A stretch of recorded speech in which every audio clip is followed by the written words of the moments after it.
Alright, day 6 of vacation, day 2 in Dublin. Flight to Portugal leaves at 7:40 tonight, so I'm gonna have to catch the bus to the airport.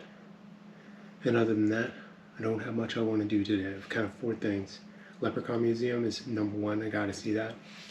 And then I want to see Trinity College, the Black Church, and I want to get some groceries. So, I've got about 6 hours to do all that. It's quite a bit of time. Yeah, should be a bit more chill. I slept so good last night. I got like, when did I go to bed? At 8, and I got up at 8:30. 12 and a half hours. It was so good. Man, what a trip. It's like stressful in a way, but it's also like, okay, if I get through today, it'll be okay. And then I'll have to just get through tomorrow. Alright, let's go see some Dublin. I got packed up and ready to go. Here's my comedically huge backpack. It's mostly food. Well, see you later, generator. Yeah, that rhymed. I didn't know that until I said it. This place was pretty cool, actually. And now do I want to go at the generator tower? I don't know, it's €5, man. I don't know. This is King's Inn in Dublin. Okay, so now that I'm like, okay, back it up. Back in Belfast with Tom and Tanya, and they're showing me around and kind of explaining everything. So anytime we'd see a cool building, they'd be like, oh wow, this is historically significant because of this. And now I'm in Dublin, and I'm like, that's a cool building. I wonder what the deal is with it. I guess I'll just never know. So like that one is different than that one, which is different than those ones, which is different than those ones. And like they're all almost individual people. Very, very cool. Okay, I don't know if I started this already. This is going to be my series about things that they do in Ireland that makes more sense that we should do it in Canada. Number 1, oh wow, serendipitous timing. We should have double-decker buses. Just makes sense, man. Like, carries more people. And then they call the highway the motorway, which makes sense because motors go on the motorway. Ooh, that looks like Black Church. Site number 1 of the day, the Black Church. It's made out of like black limestone, I guess. Makes it very dark. Very much like The Nun. Oh, on the flight I watched The Nun too. You know what? Not bad. Not bad, actually.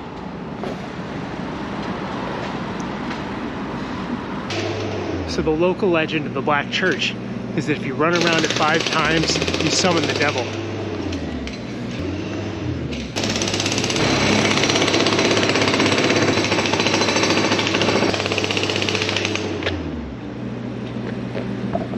You know what? I don't even believe in the devil. Let's just get out of here.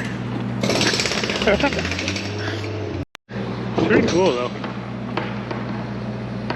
It blows my mind that they got the stones so straight. All by hand. Very cool. Very cool. Right. Next stop is the Leprechaun Museum, but Google Maps says there's like a cool water park thing over there. So I'm gonna check that out. Probably gonna be something beautiful and cool. One last look at the Black Church. It'd be so scary to come here at night. It'd be awesome. Very cool. Well, it turns out that this place is the Blessington Street Basin. This basin was first commissioned by Dublin Corporation as a water reservoir in the city in 1810. It underwent an extensive program of refurbishment between 1993 and 1994. And I saw a swan on there. Oh man, he's coming up to the edge. There's a bunch of swans here.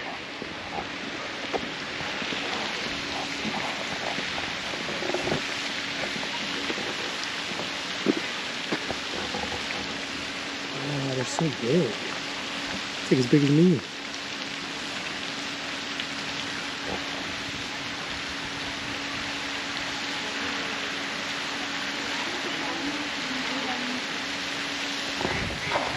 This is really beautiful.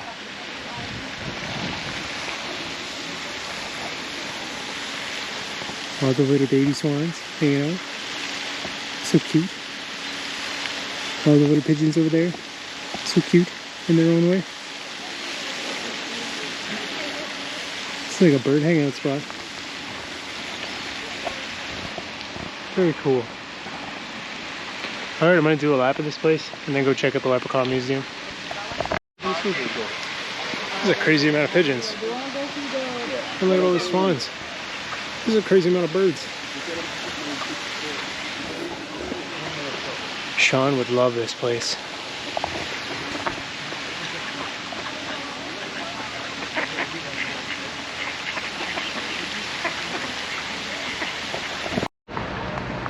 The kind of interesting thing is there's way more smoking here than there is in Canada. Like so much smoking, it's crazy. Anyway, here I am at St. Joseph's Church.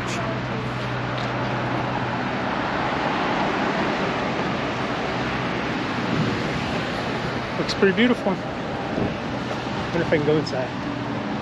Doesn't look like it. Still, pretty nice. Look at that bell tower. Yeah, I tried to go in, but they're like having mass right now. So I'm gonna go check out the grounds and then off to the Leprechaun Museum.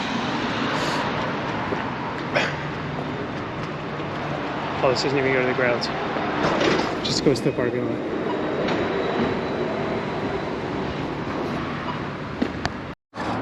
Here's a crazy looking tree. That's super cool. It's Paris. It's almost like a giant jade tree.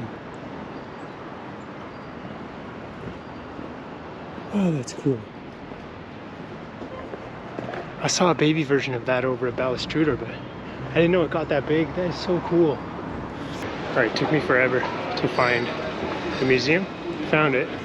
Only does guided tours every 30 minutes. So I gotta kill 20 minutes and then head back.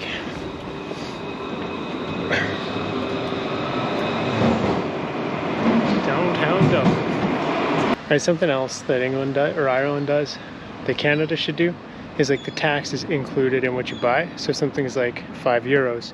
It isn't like with tax, it's just €5 and the tax is in on that. It's so convenient. It's crazy that like everybody doesn't do that. Leprechaun Museum. There's going to be a lot of cool storytelling. And let's do it. We got to learn all the leprechauns. There's a little leprechaun suit. This is a 400-year-old chair.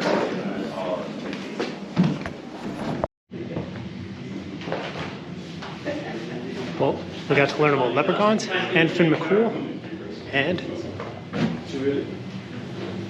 Gim Dull Malmormac, a warrior in Ireland.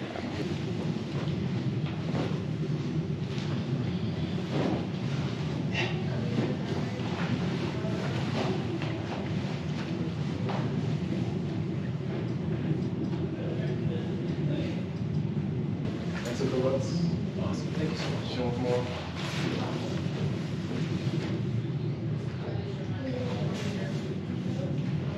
Oh, very good. Thank you. You're welcome. Bye. Thanks very much, guys. Enjoy the rest of the day.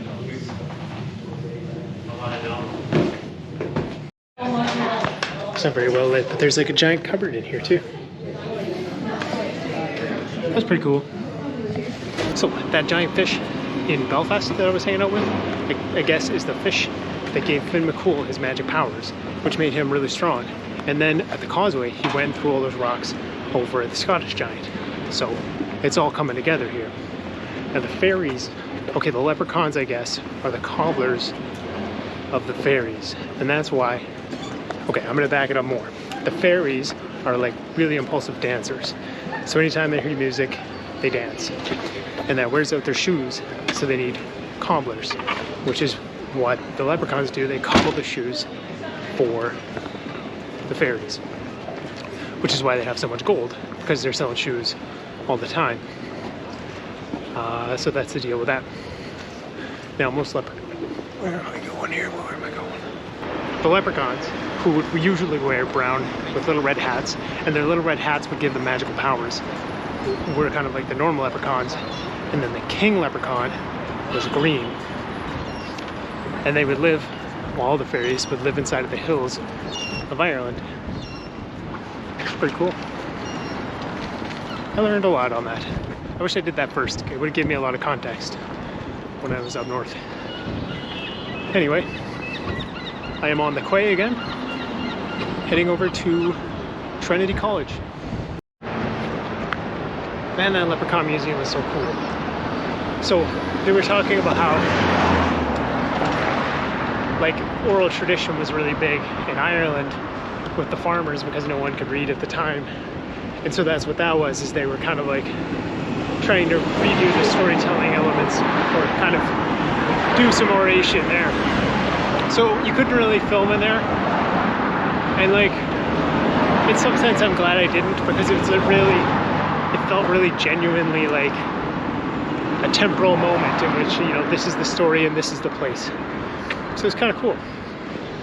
Yeah, I'm back at Halfpenny Bridge. I've seen Halfpenny Bridge a lot while I'm here. I found it. I'm at Trinity College. Time to go learn a bit. I guess it was founded in 1592. So what is that? 430 some years? This is kind of not quite the center square. Pretty cool though. It's kind of like the University of Saskatchewan, where this would be like the equivalent of the bowl. And kind of surrounding it would be the various kind of like schoolhouses and stuff. So I'm at Trinity College, and they have the Book of Kells experience. So you can pay $35 and go look at the Book of Kells and the museum from Harry Potter. And I'm like, not really interested in that. And it's such a conflict because like, it's a once in a lifetime thing. I'm never going to be back here. Well, should I look at it because I'm never coming back? But also, I'm not really interested in it. So what I'm going to do is go to Lidl, get some food, and play Pokemon all over Trinity College. It's pretty amazing how worn down the cobblestone paths out here. Detour to the Molly Malone statue. Oh, proudly high over Dublin sky. It was better to die beneath the Irish sky, and so I'll soon ever from the plains of. Alright, I hit up the Lidl, bought some food, back to Trinity College for some lunch and Pokemon Go, because that's what's meaningful to me. I'm so excited for this. I got baguettes and scones. It's gonna be pretty good. Also, it was like cheaper than it would be in Canada. Back at Trinity College. Time to chill out a bit. Honestly, this is so much fun. Playing Pokemon Go. Trinity College. Hanging with the crazy. Trinity College. So there are some location-specific Pokemon you can only catch in Europe. I've caught one of them so far. This is so relaxing. Oh yeah.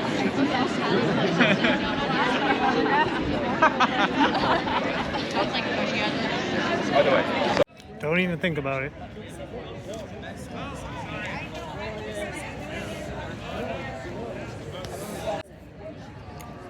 Say that last part again.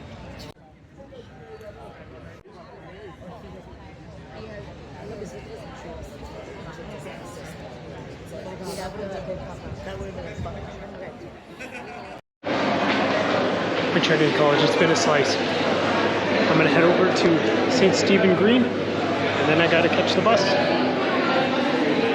Found it. St. Stephen's Green. instead of parks, they call them greens here because they're green. So I'm gonna walk around this for a bit. It's pretty green, I'll give it that.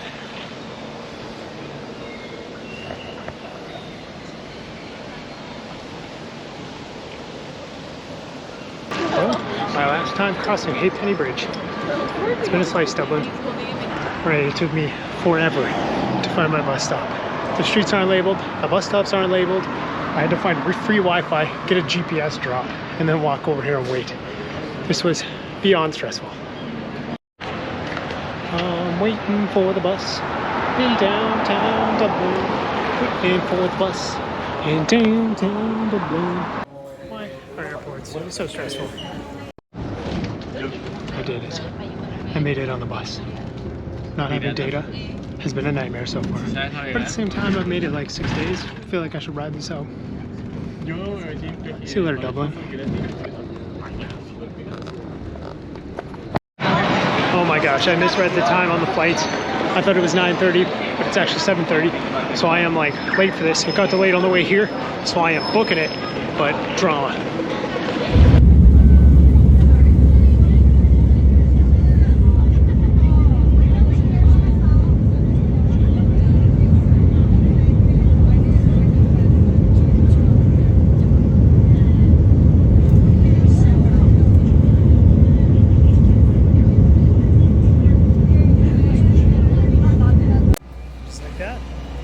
I'm in Portugal. It's like plus 24 right now and it's night. I'm in love with this place already. Oh my gosh. We're driving on the right hand side of the road here. Culture shock. Well, I can't get into my hostel. And I have no phone on my phone. So I kind of now. Heading back to the airport, gonna try to use one of the courtesy phones to phone the hostel to then go get a check-in to check in there. I am in the Faro airport right now. My SIM card doesn't work. My hostel is closed at 10. It's 2 in the morning right now. I have nowhere to go. So I'm gonna try to sleep in the airport and then walk downtown to catch my bus to Fiera tomorrow. Today, man, oh my gosh, dude. Between like the bus and now like not having a hostel and then all the flight delays, this was a rough day of travel.